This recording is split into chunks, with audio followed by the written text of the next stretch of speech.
Hi everyone, welcome to Azad Revenge Stories channel. It started with one sentence, and it split my world in half. My name is Quinn Barrett, 33, an interior designer living in Santa Fe. Until that afternoon, I believed family meant loyalty. Then my phone rang. Your sister didn't want you there, my mother said. I froze. Didn't want me? We're the family vacation. She replied calm, as if reading a grocery list. I blinked. You're serious. She just thinks you'd ruin the mood. Last week, I had said $5,500 to help them pay the rent and utilities. My throat tightened. So that's what I'm worth now, a mood. She said nothing. The silence on the line was heavier than anything I'd ever felt. I hung up. For a moment, I sat at my desk staring at the phone, waiting for a message, an apology, an explanation, anything. But nothing came. Just silence. The kind that says more than words ever could. All this time, I'd been paying for a seat at a table I was never invited to. I opened my laptop and looked at the list of automatic payments, electricity, water, monthly transfers, all pulling money from my account like clockwork. My finger hovered over the cancel button, trembling slightly, and then I pressed it. If everything stopped, what would happen? A part of me needed to know. A week later, 50 missed calls flashed on my screen, one after another, and I realized this was only the beginning. Before I continue, drop a comment with your city and the time you're watching this. I want to see just how far this moment has traveled. The next morning, I opened Instagram and my stomach twisted. There it was, a photo of my family standing in front of a luxury resort in Aspen, Colorado. My sister Sabrina stood at the center holding a champagne glass surrounded by our parents and her husband. Everyone was smiling, radiant, carefree, perfectly framed by the snow-dusted mountains behind them. The caption read, "Weekend escape with my favorite people." My favorite people. I stared at those 3 words until they blurred. No tag, no mention, not even a hint that I existed. Just a carousel of glossy moments. Dad holding ski poles, Mom laughing by the fireplace, Sabrina in a fur-lined coat, posing light she owned the place. The comments were endless. Beautiful family. Wish I were there. Sad looks like the perfect weekend. And Sabrina replied to everyone, hearts, laughter, warmth. I scrolled and scrolled, hoping for one trace of me. Nothing. Not a single reminder I was part of that family. I checked my DMs, expecting at least a message from Mom or Dad, maybe a wish you were here. But my inbox was empty. It wasn't the silence that hurt. It was the certainty that no one thought to reach out. I locked my phone and leaned back on the couch, the quiet of my apartment pressing in like thick air. For a long time, I just sat there watching the sunlight crawl across the floor, wondering when exactly I became the outsider. Then I called Dad. "Hey, sweetie," he said, light and casual. In the background, I heard chatter, clinking glasses, restaurant noise. "Everything okay?" "I just saw the photos," I said, keeping my voice steady. "You're in Aspen." He paused.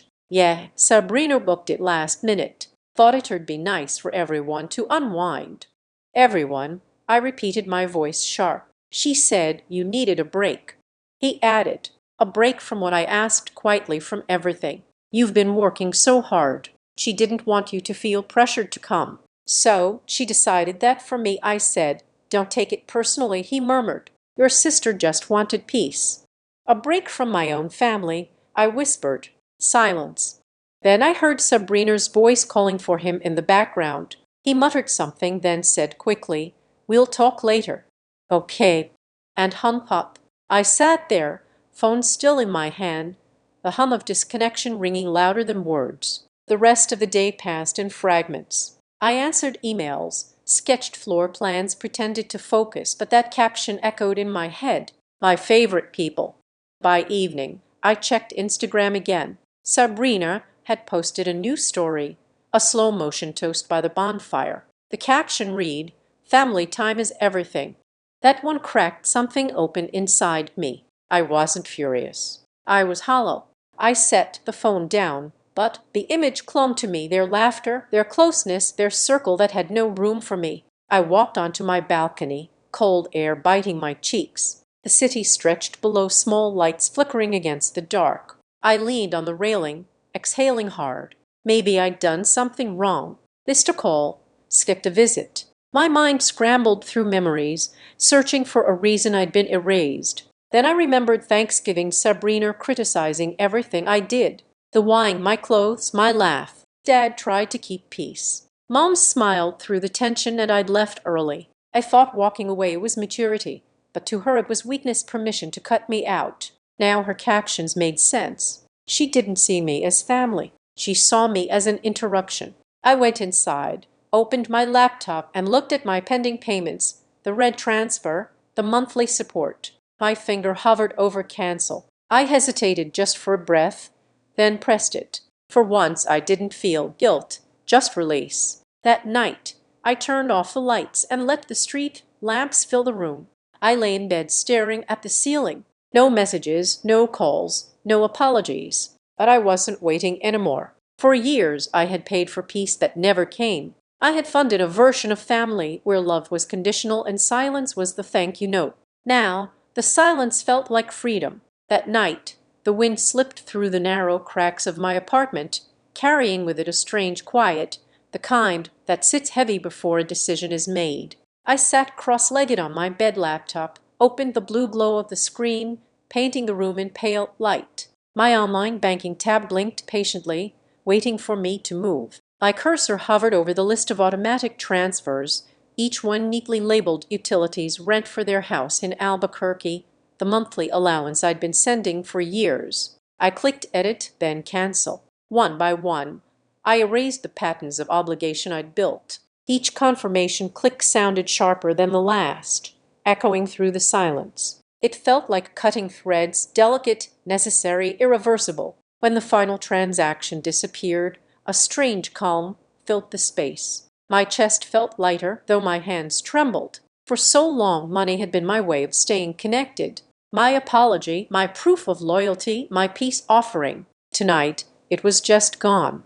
I took a deep breath and opened a blank email. My fingers hesitated above the keyboard. Then I typed, "Please don't contact me about money again. Mom, I need space. Please don't ask me for money anymore. I hope you understand.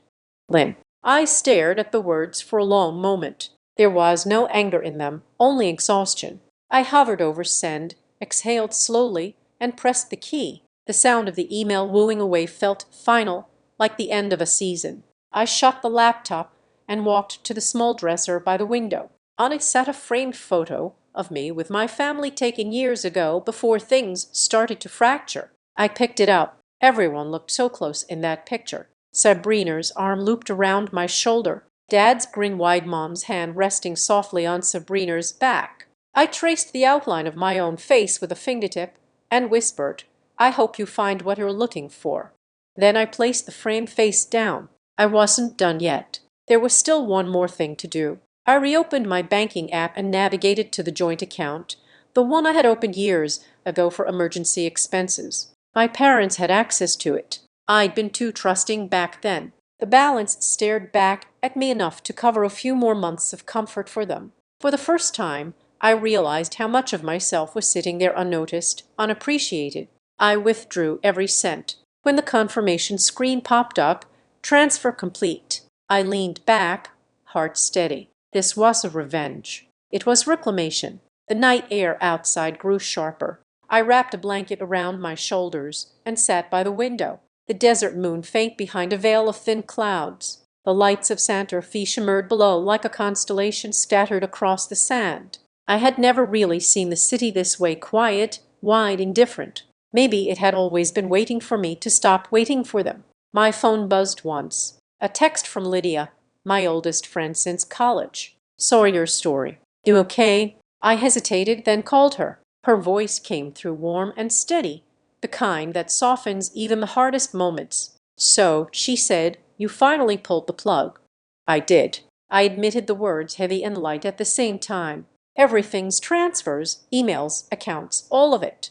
"Good," she said without hesitation. "Let them feel the silence." Her words sank deep. Let them feel the silence. For so long, silence had been something I feared, a punishment, a sign of disconnection. But now it sounded like balance, like peace reclaiming its place. We talked for a while, nothing serious, just small things. Her cat knocking something over a client who wouldn't stop emailing. She snorts made me laugh for the first time in weeks. When we hung up, I felt anchored again, if only slightly. The apartment was quiet once more. I poured myself a glass of water, sat by the window, and watched as a single car moved slowly down the road below, headlights tracing the curve of the street. The desert wind shifted again, brushing against the glass. Somewhere a coyote called, distant, mournful, almost like a song. I thought about what tomorrow might bring. Phone calls, maybe emails, apologies disguised as confusion. But I didn't dread them. For the first time, I felt no urgency to explain myself, no impulse to fix what had broken. I had already done enough. I opened my notebook, the one I kept for work sketches, and on a blank page, I wrote 5 words in small, neat letters. "You can stop giving now." I underlined it once, then closed the cover. A part of me had always equated love with giving money, attention, patience, understanding. But giving without respect is just losing. I'd lost enough. Tonight, I chose to stop. As the clock ticked toward midnight, I looked out at the city one more time. The glow of Santa Fe stretched to the horizon, the desert beyond dark and endless. My reflection in the window looked calmer than I remembered. My eyes didn't carry the same exhaustion. I wasn't the person who waited by the phone anymore. I was someone who had finally hung up. I whispered quietly to myself, "Let them call if they need to." And I smiled, not out of triumph, but out of peace. The heater hummed softly, filling the silence that followed. For the first time in years, I didn't need anyone to fill it for me. By Friday, my phone looked like it was on fire. Notifications exploded across the screen. Texts from Mom, Dad, and even Derek, my brother-in-law, all piling on top of each other. "Call us back." "This isn't funny, Quinn. You're overreacting." "Pick up the phone, sweetheart." The irony of that last one almost made me laugh. Sweetheart, the word felt hollow, now stripped of warmth, like something borrowed from a script they no longer believed in. The messages poured in faster than I could clear them. I muted the group chat, then my personal one, then the entire message app altogether, but my screen kept lighting up one buzz after another like a pulse that wouldn't die. I put it face down, took a deep breath, and tried to work. I opened my design program, stared at a client's kitchen layout for 10 minutes, and realized I hadn't actually seen a single line. My head was somewhere else, buried in a hurricane of guilt, confusion, and the faintest, strangest sense of freedom. Then came the email. At first, I thought it was from a client. It had that same professional tone in the subject line, follow-up meeting, urgent. But when I opened it, the words froze me in place. "Dear Mr. Jensen, this is Quinn Barrett's mother. I'm deeply worried about her. She's been under a lot of stress lately and not acting like herself. I hope you can check in on her. She needs guidance and balance." I stared at the screen, jaw tight. My mother had written to my boss. She had actually contacted Mr. Jensen, the director of the design firm I worked for. My first thought wasn't anger. It was disbelief. The woman who used to brag about how independent I was had just told my employer I was unstable. Before I could process it, my office phone rang. The caller ID flashed Jensen R. For a second, I considered ignoring it, but then I answered. "Hi, Richard," I said, forcing my voice steady. "Quinn," he began, his tone gentle but careful. "Can you come by my office for a few minutes?" "No rush, just want to check in." My stomach nodded. "Sure," I replied.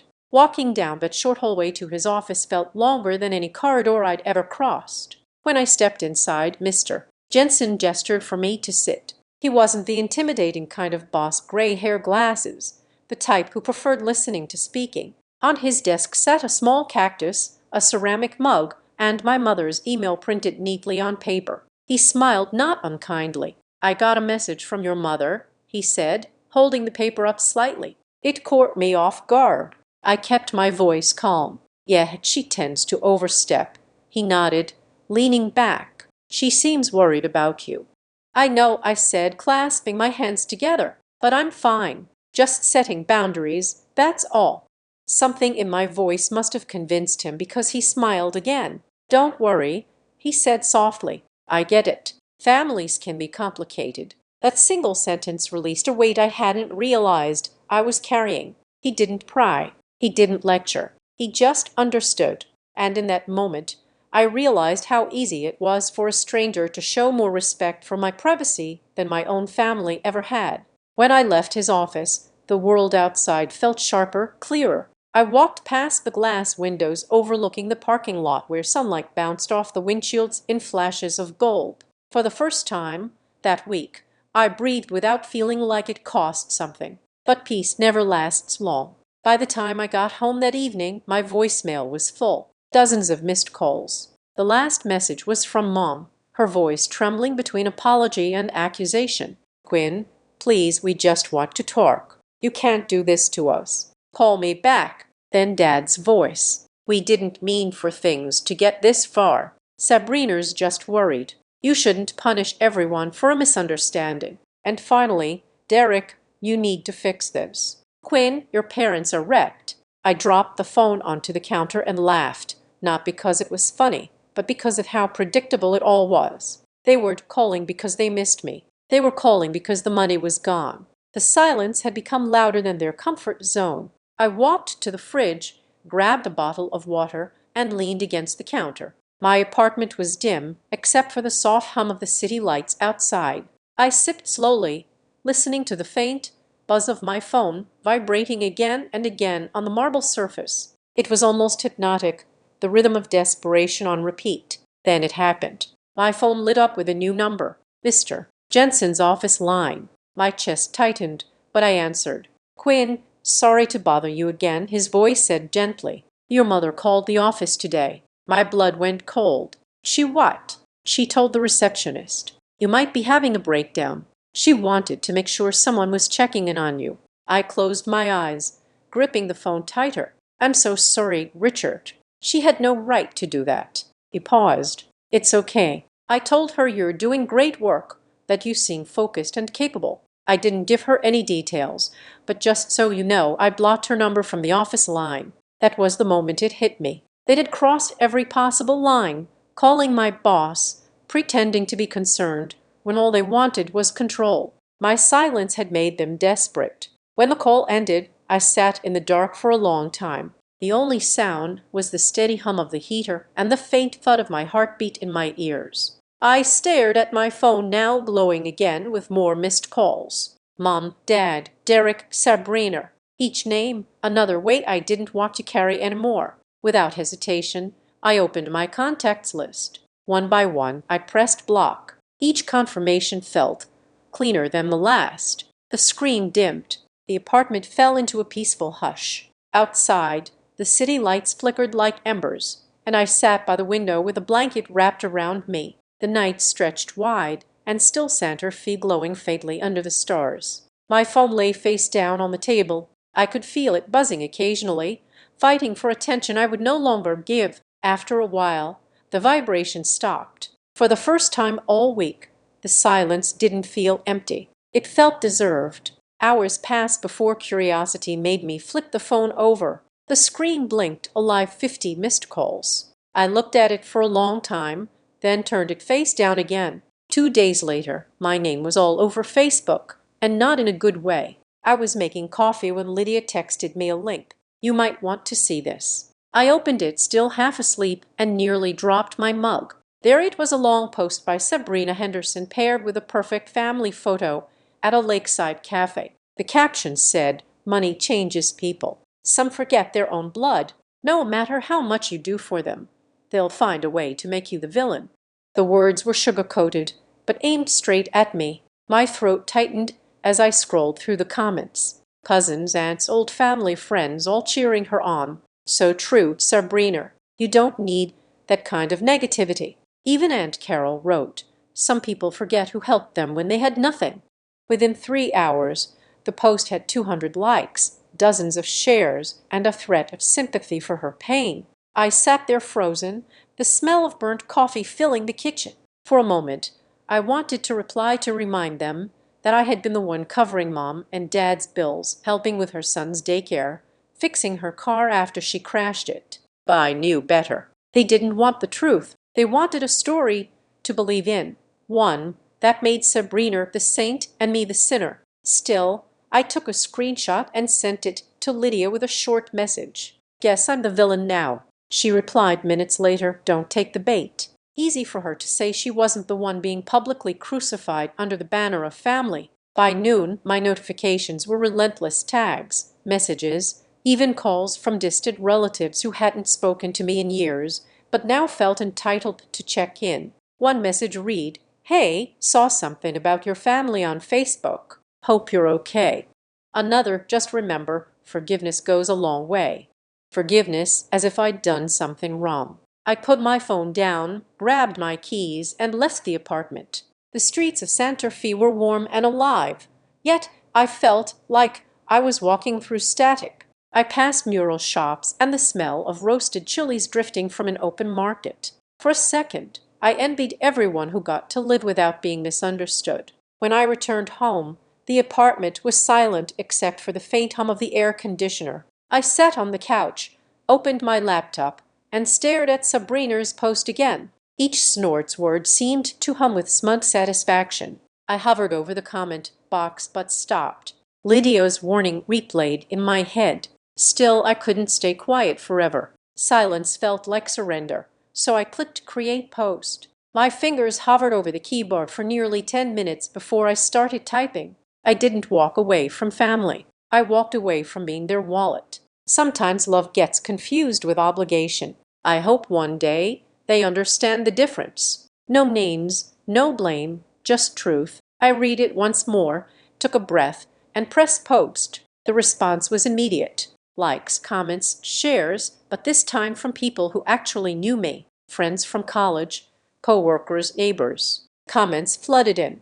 "Good for you, Quinn. Proud of you for standing up for yourself. Family doesn't mean financial hostage." Within hours, my little paragraph had over 1,000 reactions. Someone even shared it on a Women Reclaiming Boundaries group. My story had escaped the family circle, and somehow that felt right. As the evening unfolded, something shifted. People began commenting under Sabrina's post, asking uncomfortable questions. "Wait, is this about money? Are you sure you're telling the whole story?" I didn't respond. I didn't need to. The truth had begun to defend itself. At night, my inbox filled with messages from strangers, from people who'd been through the same thing. Stories of siblings who drained them, dry parents who used guilt as a leash, cousins who equated love with loans. It was overwhelming, but it made me realize something. This wasn't just my story. It was hundreds of others. Thousands, maybe. By midnight, the dopamine rush had turned into exhaustion. I closed the app and stared at my reflection in the dark screen. My eyes looked tired but calm. For the first time in weeks, I wasn't anxious. Just done. I long pressed the Facebook icon until it wobbled. Then I deleted it. The app vanished, leaving a small empty space on my home screen, and somehow that gap looked like peace. I stepped out onto the balcony with a cup of chamomile tea. The city glowed faintly below headlights, tracing slow rivers of light through the streets. The air was cool, and I could hear faint laughter from a nearby rooftop bar. I wrapped my sweater tighter and let the silence settle. Inside, my laptop pinged once more. I opened it out of habit. My post had reached 20,000 shares overnight. Buried in the comments, one line caught my eye. "Thank you for saying what so many of us are too afraid to." I smiled quietly, then closed the lid. The world outside still spun. Sabrina could keep her drama. The family could keep their whispers. But I had reclaimed something they couldn't touch: my peace. Sometimes the only way to be heard is to stop explaining. Sometimes walking away speaks louder than any defense ever could. That night, I slept like a person who no longer owed anyone an apology. The knock on my door came just after sunset. I wasn't expecting anyone. The desert light had just begun to fade, the sky streaked burnt orange and violet when the sound came again, harder, impatient. I'd opened the door to see my mother, her eyes swollen from crying, clutching her purse like she was holding herself together. Behind her stood Sabrina, arms folded, phone and expression sharp as glass. Neither of them had called or texted. They had simply shown up. "Can we come in?" Mom asked, her voice shaking with the effort of control. I stepped aside. If you're here to talk, not yell." Sabrina walked past me before I'd even finished the sentence. "You've humiliated us online," she said, voice trembling not from sadness but fury. I shut the door behind them and replied quietly, "No, I just stopped pretending." The air in the room thickened. Mom looked around my apartment like she was seeing how far I drifted from her influence. Then she sighed long and dramatic. "Win, how could you do this to your family? We've always been good to you." I almost laughed. "Good to me? You called my boss Mom. You turned a private fight into public gossip." Her eyes widened, wounded. "I was worried about you." "No," I interrupted. "You were worried about losing control." Sabrina scoffed, arms crossing tighter. "Wow, look at you playing the victim again. Cutting us off doesn't make you strong." I looked at her evenly. "No, Sabrina, it makes me free." She sneered. "You're heartless. Do you even know what Mom's been through? Everyone at church is whispering about us." "Then maybe," I said, stepping forward, "you shouldn't have lied to them." Mom began crying softly, pressing her fingers to her eyes. "We just want things back to normal. Quinn, please restart the transfers. Let's fix this." Her words hit me harder than I wanted, not because of guilt, but because the only reconciliation she could imagine involved money. "You mean start paying you again?" I said flatly. She opened her mouth but didn't deny it. I walked to the counter, opened a drawer, and pulled out a folder I had kept hidden for months. "You want to talk about family? Let's talk numbers." I placed the papers on the table. 3 years of mortgage payments, 8 months of daycare for your grandson, 4 car repairs, 2 hospital bills, and every time I was told it was temporary. Every time I believed you. Sabrina blinked, her confidence faltering. "You kept track." "Yes," I said, "because no one else did." Mom whispered, "Family helps each other." "That's true," I replied, "when it's not one-sided." The silence that followed was heavy enough to feel physical. For the first time, they both seemed smaller, not out of shame, but realization. Sabrina tried to speak, her voice brittle. "This isn't about money, Quinn. It's about the way you treated us." "Then stop acting like everything I gave was owed." I said, "If you wanted respect, you should have started by giving some." Her mouth opened, but nothing came out. Mom stepped closer, tears streaking her face. "We're your family. You can't just cut us out." I met her gaze, calm now. "You wanted a family without me. Now you have it." I opened the door. Sabrina glared at me, jaw tight. "You'll regret this." I already regretted staying quiet, I said. Mom lingered for a moment, as if she wanted to say something else. Maybe sorry, maybe nothing at all. Then lowered her head and stepped into the hallway. I closed the door gently. The click of the latch sounded final, like a punctuation mark. I stood there for a moment, staring at the wood grain, breathing in the silence they left behind. Then I gathered the papers and returned them to the drawer, not as proof, but as closure. The apartment was still and dim. Outside, the last streaks of sunset gave way to the calm darkness of the Santa Fe night. My reflection in the window looked steadier. Then I remembered. My phone buzzed once, a message from Lydia, heard. They came by. "You okay?" I typed back. "Better than okay." Then I silenced my phone. I made a cup of tea, chamomile again, and sat near the balcony door, letting the quiet fill every space they had occupied with noise. It was strange, the peace that follows confrontation, the kind that doesn't need victory, only release.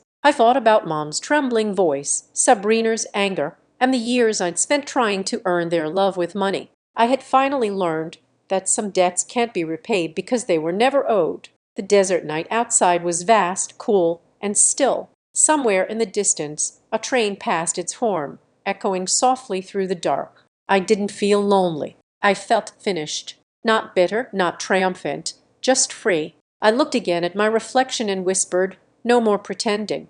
A week later, Mr. Bennett called. His voice was polite, but uneasy. "MS. Barrett, I just wanted to let you know your parents haven't paid rent for this month. I've given them extra time, but the landlord's threatening eviction." I paused, letting the words settle. "I see," I said quietly. "Thank you for letting me know." There was a long silence before he asked, "Should I expect your help again?" I took a slow breath. "No, Mr. Bennett. They'll figure it out." It wasn't cruel. It was truth. For years, I had been the solution to every problem they created. Now they'd have to learn how to live without the safety net they had mistaken for love. That night, curiosity got the best of me. I searched Sabrina's name online. Her Facebook was gone.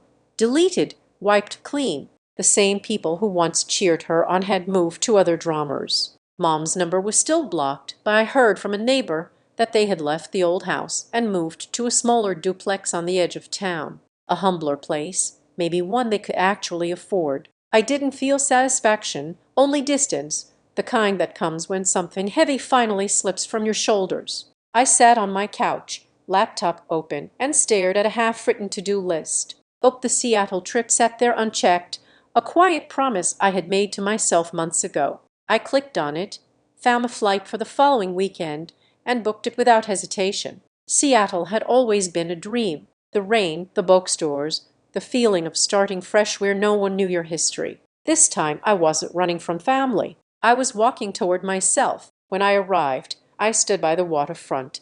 The air damp and cool, the sound of gulls overhead. The world felt bigger, freer, and I finally did too. As I watched the waves roll in, I thought about everything that had happened, not with anger, but with understanding. Boundaries don't make you heartless, they make you whole. I turned on my phone, camera, smiled softly, and said to the viewers who had followed my story, respect isn't inherited, it's earned, and sometimes you have to lose people to find peace.